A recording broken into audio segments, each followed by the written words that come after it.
pour les salariés de SEB. Le groupe vient d'annoncer la suppression de plus de 2000 postes dans le monde, dont 500 en France. SEB, qui a fait le pari du Made in France, est aujourd'hui rattrapé par la concurrence des pays à bas coût. Chloé Tixier avec Magali Defer et David Fossard. Un fleuron français en difficulté. Le groupe d'électroménager SEB envisage de supprimer jusqu'à 2100 postes dans le monde, dont potentiellement 500 en France. La direction assure que la production ne sera pas touchée et les départs se feront sur la base du volontariat. Ce syndicaliste reste vigilant. On fait une première passe, on a des personnes qui sont à la retraite. Il ne faudrait pas que dans un an ou deux, on vienne retaper sur la même chose. Et là, on n'aurait plus les salariés qui partent à la retraite, ça deviendra un peu plus compliqué. Devant ce magasin de déstockage ce matin, les clients sont surpris et très attachés à cette société centenaire.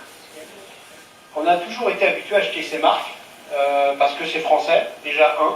Deux, on n'a jamais eu de soucis particuliers avec ces marques. Une fois de plus, on perd encore des emplois dans des grandes entreprises françaises et c'est vraiment dommage. Un plan d'économie que le groupe justifie par la concurrence, notamment asiatique. Face à des prix élevés, de plus en plus de consommateurs n'hésitent plus à délaisser les produits français. Je trouve que c'est très cher, ouais. Par rapport à certaines marques où je me dis que la qualité c'est quasiment pareil. Et après, je me dis aussi, peut-être c'est parce que c'est produit en France, donc du coup le coût de la main-d'œuvre est beaucoup plus cher.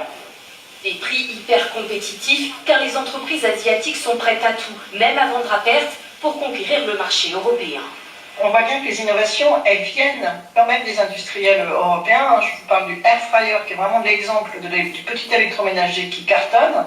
Donc ça vient bien de nos industriels, mais il y a des copies qui sont faites par les marques chinoises et qui vont ensuite envahir le marché avec une copie de l'original, avec des prix complètement décalés. Dans un secteur en crise, le petit électroménager tire pourtant son épingle du jeu. Les Français en achètent de plus en plus. Autre question.